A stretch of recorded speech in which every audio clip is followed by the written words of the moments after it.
नमस्कार, मैं doctor Monika Agarwal from yoga health care centre Gurgaon. मैं पिछले 22 सालों से योगा नेचुरोपैथी के फील्ड में ही काम कर रही हूँ। काफ़ी सारे रिसर्च वर्क्स किए हैं योगा और नेचुरोपैथी से रिलेटेड, और साथ ही साथ थायराइड पर भी वर्क किया है। तो आज हम हाइपोथायराइडिज्म के बारे में बात करेंगे कि योगा के माध्यम से हाइपोथायराइडिज्म को हम कैसे प्रिवेंटिव और क्यूरेटिव दोनों मेजर्स में इफेक्टिवली रिजल्ट ला सकते हैं। सबसे पहले बात करें कि थायराइड जो हमारे गले में इस तरीके से होता है, तो उसकी कुछ एक प्रिवेंटिव मेजर्स हैं, कुछ एक एक्सरसाइजेज हैं, वो आप रेगुलर प्रैक्टिस कीजिए। साथ ही साथ कुछ खाने पीने में सुधार भी बताया जाता है। जैसे मैं बहुत अर्ली टिप्स आपको दे देती हूँ कि आपने कोशिश कीजिए कि अपने घर में फिल्टर्ड ऑयल का इस्तेमाल करें, अपनी कुकिंग ऑयल को फिल्टर्ड ऑयल के रूप में चेंज करें, नॉट रिफाइंड, इस तरीके से नहीं, डबल फिल्टर्ड भी नहीं, नॉर्मल फिल्टर्ड ऑयल, जिस तेल में आपकी खुशबू आए नेचुरल चीज़ की, कि मूंगफली का है तो मूंगफली का, सरसों का है तो सरसों का, जिस भी चीज़ का तेल हो उसकी खुशबू आए। साथ ही साथ अपने घर से एल्यूमिनियम के बर्तनों को कोशिश कीजिए कि आप हटा दें। कास्ट आयरन, लोहा, स्टील या इस तरीके की चीज़ों का आप इस्तेमाल कीजिए। नॉन-स्टिक कुकवेयर की बजाय अपने नेचुरल जो पुराने बर्तन थे उनको यूज़ करें तो वो ज़्यादा इफेक्टिव रिजल्ट देंगे। साथ ही साथ सबसे इम्पॉर्टेंट है, अपने घर में धनिए का यूज़ बहुत अच्छे से करें आप, ताकि बॉडी में आपकी कामनेस रहे, क्योंकि जैसे जैसे बॉडी में वाता बढ़ेगा तो ऑटोमेटिकली आपको हाइपोथायराइडिज्म के होने की ज़्यादा संभावनाएं हैं। अब हम आपके साथ कुछ एक एक्सरसाइजेज शेयर करते हैं जो प्रिवेंटिव भी करेगी और क्यूरेटिव मेजर्स में भी इफेक्टिव रहेगी आपके हाइपोथायराइडिज्म में। चलिए प्रारंभ करते हैं हाइपोथायराइडिज्म के लिए जो हम योगा प्रैक्टिस आज स्टार्ट कर रहे हैं। तो सबसे पहले सबसे इम्पॉर्टेंट थिंग है कि आपकी नेक की जो मसल्स हैं उनको रिलैक्स करना, ताकि थायराइड रीजन में अच्छे से ब्लड सर्कुलेशन हो पाए। तो सबसे पहले हम बहुत इजी प्रैक्टिस है आपको, और साथ ही साथ जैसे योगा कहा गया है ना, केवल एक चीज़ के लिए नहीं इफेक्टिव है, एक होलिस्टिक अप्रोच में वर्क करता है। तो नेक के साथ साथ हम इसको थायराइड के साथ साथ अपनी सर्वाइकल रीजन के लिए भी इस्तेमाल कर सकते हैं। लाइक दिस, देखिए, inhale, move your neck up, और exhale, move your neck down. It improves blood circulation towards your neck muscles, thyroid, parathyroid glands। बिल्कुल धीरे धीरे इस प्रकार 5 से 7 राउंड आप आगे पीछे कीजिए, अप एंड डाउन, श्वास का ध्यान रखें। और फिर हम करेंगे side by side, like this, inhale, move your neck sidewards. हमारी चिन हमारी शोल्डर लेवल तक जानी चाहिए, ताकि पूरी अच्छे से ट्विस्टिंग मिल पाए बॉडी के उस मसल्स को और एक्टिव करने के लिए, ब्लड सर्कुलेशन को और इम्प्रूव करने के लिए। फिर वापस inhale sidewards and exhale, come in the middle. फिर वापस inhale sidewards, exhale in the middle. इसी प्रकार 5 से 7 बार करें, बहुत आराम से, सहज भाव से।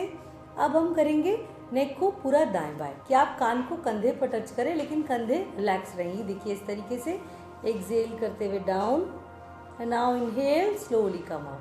फिर वापस एक्सहेल करते हुए पूरा साइड में, इनहेल करते हुए ऊपर। जैसे तो हम इसको गोल भी घुमा सकते हैं गर्दन को, लेकिन आप ये प्लीज़ ध्यान रखिएगा कि अगर आपको सर्वाइकल में बहुत ज़्यादा सीवियर पेन है तो आप गर्दन को गोल मत घुमाइएगा। और किस प्रकार घुमाते हैं मैं आपको बता देती हूँ, लेकिन सर्वाइकल पेन वाली गर्दन गोल न घुमाएं। इस तरीके से एक राउंड क्लॉक और एक एंटी क्लॉक। इस दौरान ब्रीदिंग शुड बी नॉर्मल। इन सभी क्रमों को आप 5 से 7 राउंड में दोहरा सकते हैं। बहुत ही इफेक्टिव प्रैक्टिस है, यू फील मोर रिलैक्स्ड। चलिए अब नेक्स्ट है उज्जयी प्राणायाम का प्रैक्टिस। तो उज्जयी ब्रीदिंग, उज्जयी मतलब जैसे शीश शोर की आवाज़ आती है, तो उस तरीके से हमारी थायराइड रीजन को सक करते हुए पूरा अच्छे से हमको गले से आवाज़ निकालनी है शीश शोर की, और फिर एक्सहेल हमारे लेफ्ट से करना है। तो उज्जयी प्राणायाम के प्रैक्टिस में आप ये देखिए, गले से इस तरीके से कॉन्ट्रैक्ट करते हुए गले से आवाज़ निकालते हुए श्वास भरना है। एक बार देखिएगा, और फिर लेफ्ट नोस्ट्रिल से एक्ट, पूरा एक्सहेल। फिर वापस इनहेल लाइक ए शी शोर साउंड, और फिर लेफ्ट नोस्ट्रिल से एक्सहेल कर दीजिए। इस प्रकार 5 से 7 राउंड कीजिए। इसमें आपको ब्रीथ होल्ड करने की बिल्कुल भी ज़रूरत नहीं है। हाँ, इस दौरान हो सकता है आपको खांसी आए या गले में बहुत ज़्यादा ड्राइनेस फील हो, तो दैट इज़ एब्सोल्युटली नॉर्मल। अपने सलाइवा को गल्प करेंगे या थोड़ा कुछ पानी पी लेंगे तो बिल्कुल ठीक प्रैक्टिस हो जाएगी। उसके बाद में हल्का सा हथेलियों को रब कीजिए और गले पर बिल्कुल धीरे से towards your heart region massage देनी है, ताकि जो भी स्टिमुलेशन आया है वो रिलैक्स हो पाए। अब नेक्स्ट प्रैक्टिस है सिंहासन, लॉयन पोज। तो लॉयन पोज में हम क्या करेंगे, लॉयन पोज में इस तरीके से देखिए, सिटिंग अरेंजमेंट में आप इस तरीके से भी बैठ सकते हैं या उसकी परफेक्ट पोस्चर होती है जैसे आप वज्रासन में बैठते हैं, दोनों घुटनों को इस तरीके से खोलते हैं, घुटनों में गैप रखते हैं और हाथों को इस तरीके से अंदर की तरफ अंगुलियों को रखना होता है, गर्दन सीधी रखनी होती है लाइक अ लॉयन, बिल्कुल दबंग। और फिर हम टंग को पूरा बाहर निकालेंगे, आईज को वाइडली ओपन करेंगे और धीरे से रोर करेंगे। तो आप प्रैक्टिस के लिए पहले म्यूट भी कर सकते हैं या पूरी आवाज़ निकालकर शेर की तरह रोर कर सकते हैं। तो उससे क्या होगा, ऑटोमेटिकली आपके जो थायराइड रीजन, थ्रोट रीजन में स्टिमुलेशन आएगा और थायरॉक्सिन और अच्छे से सिक्रीट होगा बॉडी में और बैलेंस बन पाएगा। तो इस तरीके से देखिए, टंग को बाहर निकालिए,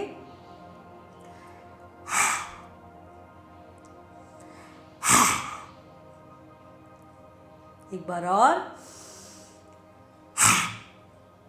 इस तरीके से आप इसको 5 से 7 राउंड में कर सकते हैं। उसके बाद आंखें बंद कर लीजिए और धीरे से जस्ट फील द चेंजेस, अपनी पोस्चर को वापस रिलैक्स कर लीजिए, धीरे से दोनों घुटने मिलाएं, आराम से कंफर्टेबली आप बैठकर उनके आए परिवर्तनों को महसूस कीजिए।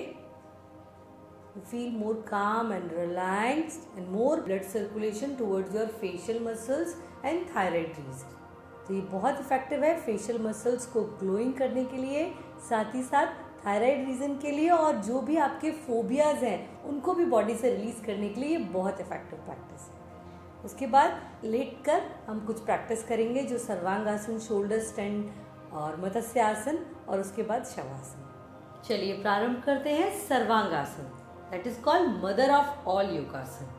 तो मदर जैसे एक लाड प्यार से अपने बच्चे को पालती है, उसी प्रकार ये आसन भी बहुत ही सूदनिंग प्रैक्टिस के द्वारा हमारी बॉडी को हील करता है। तो आज इसका प्रैक्टिस करते हैं। धीरे से आप आराम से बिल्कुल लेट जाइए, बहुत ही कंफर्टेबल, बिल्कुल सीधा आराम से आप लेट गए और धीरे धीरे आप दोनों पैरों को मिलाइए और धीरे से दोनों पैरों को 30, फिर 60, फिर 90, फिर धीरे से 130 डिग्री पर उठाइए और धीरे से इसको सीधा कर लीजिए। इस तरीके से आप सीधा रख के आप देखेंगे जो प्रेशर है वो आपकी नेक पर जा रहा है, ब्रेन सेल्स पर जा रहा है।